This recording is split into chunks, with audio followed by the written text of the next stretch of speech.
Yeah, really important matches. We know what we gotta do. We have to win the games to make a chance to go to the World Cup. So we always go for the win. So nothing changed.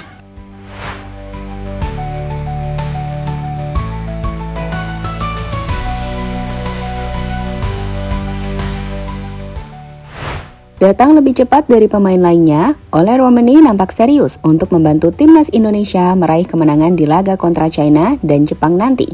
Seperti kita tahu, dengan posisi timnas saat ini, 1 kemenangan akan memastikan langkah kita ke round 4, dan 2 kemenangan akan membuka asa kita untuk lolos ke Piala Dunia. Dengan catatan, Australia gagal meraih kemenangan di 2 laga sisa mereka kontra Jepang dan Arab Saudi. Ini adalah peluang besar, dan menjadi lebih besar saat baru-baru ini Moriyasu yang merupakan pelatih timnas Jepang memilih untuk banyak memanggil pemain pelapis kedua atau pemain-pemain debutan untuk laga kontra Indonesia nanti. Lantas, apakah ini keuntungan? Bisakah Indonesia mengejutkan dunia dengan 2 kemenangan di 2 laga sisa? Waktu akan menjawab. Tapi yang pasti, Indonesia tengah memburu tiket ke Piala Dunia yang bakal jadi sejarah besar sepak bola Indonesia.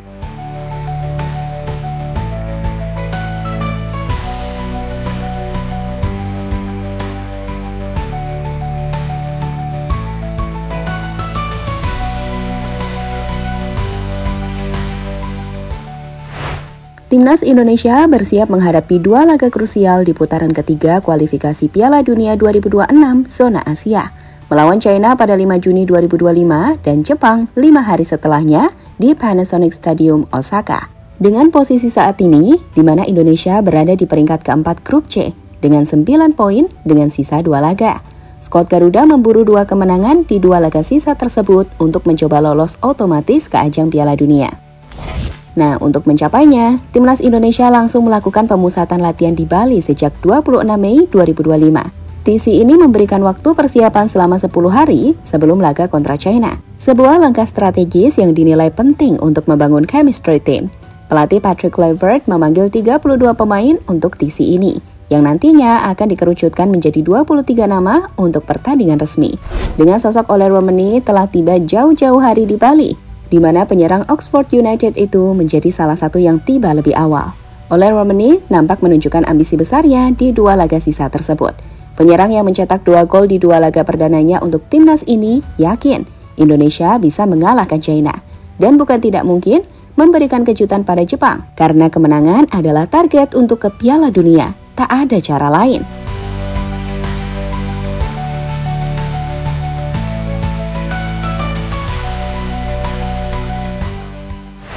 Selain Ole Romani, beberapa nama lain yang telah bergabung dalam TC di Bali, antara lain Egy Maulana Fikri, Septian Bagaskara, dan Ricky Kambuaya dari Dewa United. Selain itu ada juga pemain kembar Yance dan Yakob Sayuri, serta Stefano Lillipali yang juga comeback ke timnas. Joy Pelupesi juga nampak mulai terbang menuju ke Indonesia. Ia berangkat bersama dengan Dean James. Rafael Strijk juga sudah mulai terbang, dan Tom Hai pada akhirnya. Pemain seperti Tom Hai menilai waktu persiapan yang lebih panjang kali ini sebagai keuntungan besar untuk memperbaiki kekompakan tim, terutama setelah pengalaman kurang ideal saat melawan Australia pada Maret lalu.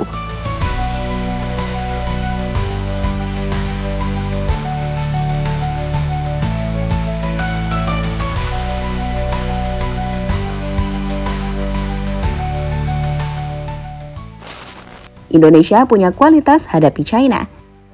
Di pertemuan pertama timnas Indonesia, mungkin kalah 0-2 dari China. Tapi sejujurnya, secara kualitas permainan dan kualitas individu, pemain timnas saat itu nggak kalah. Lihat saja statistik laga saat itu. Dalam laga yang berakhir dengan skor 2-1 untuk China, Indonesia unggul penguasaan bola hingga 76%, dengan melepaskan 14 tembakan jauh lebih banyak dari China yang punya 5 shot. Tapi masalahnya, gagal mengantisipasi serangan balik dari China menjadi bumerang, di mana hal itu jugalah yang harus dibatasi timnas Indonesia di laga nanti. Bagaimanapun, timnas harus optimis. Indonesia saat ini dihuni oleh pemain-pemain berkualitas, termasuk bintang-bintang yang merumput di klub Eropa, seperti Jay Izzes di Venezia, Italia, Tom Hai, Calvin Verdong, dan Dean James di Eredivisie, Ole Romani dan Marcelino di Oxford United, hingga Kevin Dix yang main di tim raksasa Denmark Copenhagen. Maksudnya, secara keseluruhan, market value skuad Indonesia bahkan mencapai 651 miliar rupiah, dan nilai itu jauh lebih tinggi dibandingkan China, yang nilai skuadnya ada di angka 230 miliar rupiah. Dalam hal ini, keunggulan kualitas skuad yang dimiliki timnas bisa jadi keunggulan modal besar. Apalagi di laga kontra China nanti, timnas bakal mendapatkan dukungan lebih dari 60.000 supporter di Stadion Utama Gelora Bung Karno. So, Indonesia punya peluang besar untuk mengamankan 3 poin. Namun, keberhasilan ini sangat bergantung pada bagaimana Patrick Kluivert meracik strategi.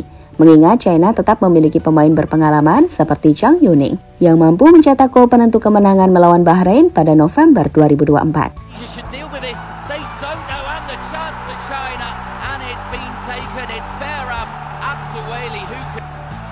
A wonderful ball through to Zhang Yuning, and what a finish as well, right into the corner. I've cleared to the edge of the box, and there's the goal they've been looking for. Tom Hay finds it with just over 4. Jepang mencoba pemain muda, celah untuk Indonesia. Keuntungan lain bagi Indonesia sendiri datang dari keputusan pelatih Jepang, Hajime Moriyasu, yang berencana melakukan rotasi pemain di 2 laga terakhir grup C. Seperti kita tahu, Jepang telah memastikan lolos ke Piala Dunia 2026 sebagai juara grup dengan rekor impresif 6 kemenangan dan 1 imbang dari 7 laga. Dengan 2 laga sisa, kini Jepang diperkirakan akan memberikan kesempatan kepada pemain pelapis dan debutan saat melawan Indonesia pada 10 Juni 2025.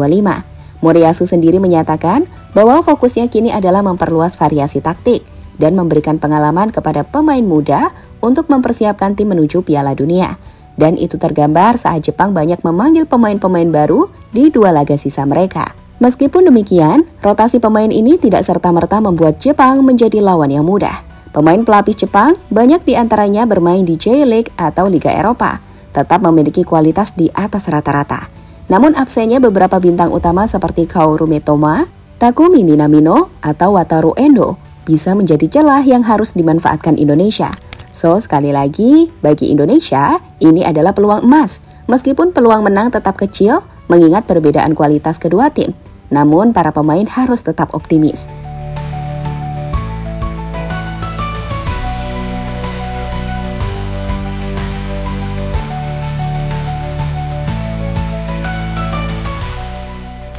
Secara matematis, 2 kemenangan di laga sisa akan membuka peluang besar bagi Indonesia untuk lolos ke Piala Dunia 2026. Saat ini, Indonesia mengoleksi 9 poin dan berada di peringkat keempat grup C. Jepang memuncaki klasmen dengan 19 poin, diikuti Australia 13 poin, Arab Saudi 10 poin, dan Indonesia 9 poin. Andai saja, Indonesia mampu meraih 2 kemenangan, maka Indonesia akan mendapatkan tambahan 6 poin, atau total 15 poin. Dan jika Australia gagal meraih kemenangan di 2 laga kontra Arab dan Jepang, maka timnas bisa melesat untuk menempati posisi 2.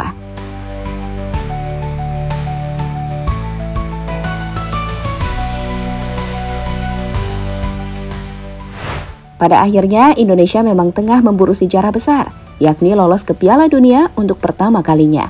Namun tantangan besar tetap ada.